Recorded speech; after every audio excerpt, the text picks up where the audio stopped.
Good morning, guys. Welcome to Operation Crypto market update today to see what's going on across the board, and pretty much same again. It's crab action now. Prices just pretty much going sideways. We did get a bit of a flash wick down during the evening on the 4-hour candle. We hit 29,500 and we bounced up off our equilibrium. I've been talking about this range for quite a while now. We have actually been trading north of that range for a while, but we've come back down and tested this EQ multiple times. I mean, if you just want to get an idea where that is, if you look at that region there, how many times we've used that as support and resistance, it's been crazy. We've actually not used that as a resistance level for a while, probably since we was back here. I mean, we broke through it back on 30th of May, and June we managed to stay above that level so far. Dropping down into this hourly time frame here, we can see that we are downtrending over the course of the last 3 to 4 days now. We've had 3 weeks with on that line, and we're looking for a breakout of that for any price action. Still, I think the vast majority are waiting for a lot further down.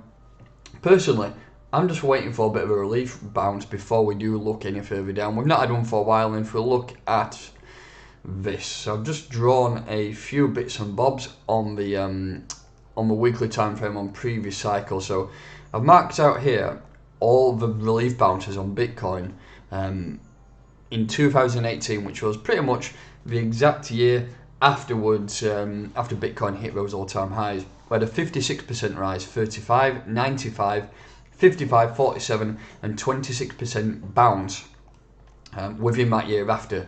So far, if we look at the current price action, we have had quite a few bounces already. So if we look at let's have a look, where are we now?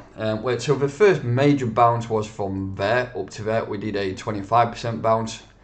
From the lows here to the highs, we did a 38% bounce. Not as crazy as the other ones. Then from here, we've done a 39% bounce, and we've not done a bounce since. So ever since we hit the local highs there on 28th of March, it's been down ever since, and that's when we have formed those 9 consecutive weekly red candles, and it is what it is. I mean, we've got to take a rough with a smooth, and so far, I think personally, we are due a relief bounce. A couple of things that I've been monitoring here. We've obviously got that downtrend there on the hourly time frame. I mean, it's a downtrend ever since up there, but if you go down to the lowers after that bounce, it is. We've had 3 rejections so far off the EMA 200. I've covered this in the last few videos. I covered it from here. I said, look, we've bounced off that. Maybe third time lucky we'll break through. Didn't break through, and we rejected again, and now we're going sideways. Looking for a breakout on this. Look at that candle there. Got bought straight up. So it just shows that the buyers are coming in at around 29,500, and then the sellers are coming in here at 30,500. So clear accumulation. Just need to keep his eye on the ball and see what goes on. So I'm still looking for a breakout of this this 200 EMA. If we get some 4-hourly closures above that, I'm going to long it up to 37k. Might not get there, might come up to around 35k. And I've seen a few people mention 33k, which is around my top. But I think we're due a decent rally. I mean, from there, if we break out and push up to it, it's a 23% move, which in the grand scheme of things is quite big, due to the fact of the market cap of Bitcoin now. But if you look in history, we've had a lot bigger bounces before, and I think that's definitely something that we should be looking to do.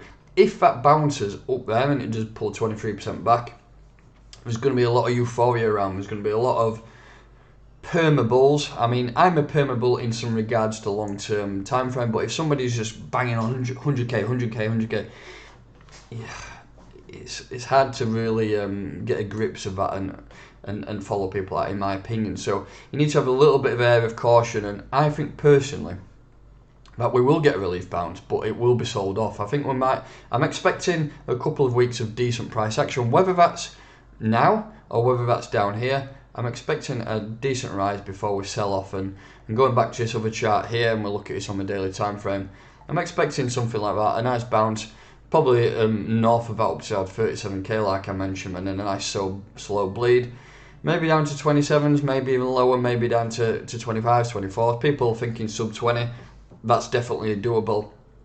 And then that line there will take us to exactly 1 year after the all-time highs again. So if history repeats itself, that's something that we could monitor. I've had a couple of questions as well recently about, use a different chat because that's a bit messy now. A few people have been saying that YouTubers have mentioned that this is a false top. Don't really get that, to be honest. How can it be a false top when we had an all-time high, a massive sell-off, and then we went from 29,000 all the way up to 69,000? You cannot disregard that move. You cannot call that a false top. I don't understand how people seem to think it is. That is the top there. That's the top. This was an all-time high, followed by a sell-off, followed by new market liquidity coming in and buying it up and pushing up 69k. I'm not for that narrative that this was the all-time high and people have seemed to think we've been in a bear market since then. Not a chance for me. That is what it is. It is the all-time high, and ever since then I think we've been in a downtrend, which in my opinion is a bear market. Whether you're talking about being a short-term or long-term bear market, you don't know that. 30 bars, 210 days so far we've been since the all-time highs. It's tough to decide. I mean, a few people have been saying that is an ABC correction or an Elliott wave correction, and we are waiting for that next wave down before that next move up.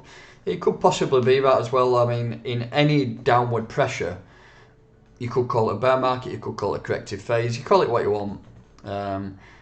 But for me, I think it's just a bearish period, whether that's a 2-year bearish period or a weekly bearish period or whatever.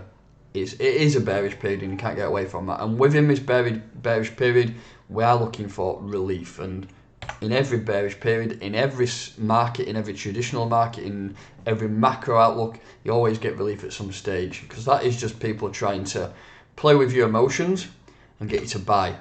And then ultimately dump back on you. So yeah, I'm not in the agreement that that's a false top. Definitely not. So that's just my thoughts on that matter. Looking at Ethereum USDT, we've had a nice bounce again off this level, and we're using this as support here at 1700. Clear level of support in the past, bang there, bang there. I think if we do start pushing up, I'm looking for a rise to 2300, and then I think if we do sell off, I think I'm looking at a retest of that all-time high. Back in 2017. So there's a good chance we'll really test that region again if we come down. I don't think we'll go lower than that. Personally, I think it'll be a massive area where people thought, right, this is a previous all-time high, which rarely gets hit. I know it does on altcoins, but on Bitcoin you rarely see an previous all-time high being hit. So for me, maybe something like that. We get a nice rise up there, and then we come back down, maybe steadily hit that level, and then I think we'll probably go sideways for a bit, and then start hopefully pushing up towards next year. But let's see how it all plays out. I remember when we had that cycle of Bitcoin bear market back here. So I've talked about that yearly downtrend when we hit the cycle lows. We didn't actually ever go lower than that again, and we had relief rallies in it. But remember the year after, or the multiple years after, we had some major rises, but we also had the COVID-19 crash.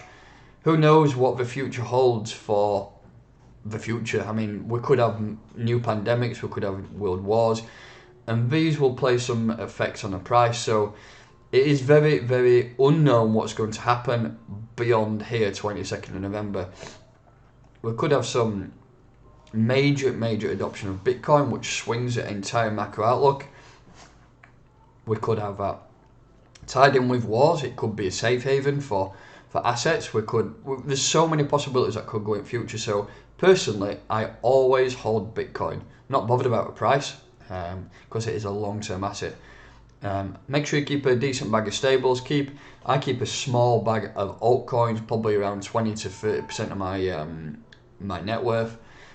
Probably around 50% in stables, and then the rest is Bitcoin. Bitcoin is that king that can change the world, in my opinion. So it's an asset that will be holding and continuing to stack sats. I'm not bothered if it goes down. I'm really not interested in that. I'm bothered about the future. I'm talking 5-10 years from now. So that's my thoughts on today's market. Probably a bit in depth, but that's my thoughts for today. A little bit longer than usual, but I'll be doing a video on VeChain today, this afternoon, so if you're a VeChain holder, make sure you tune in, keep those notifications on.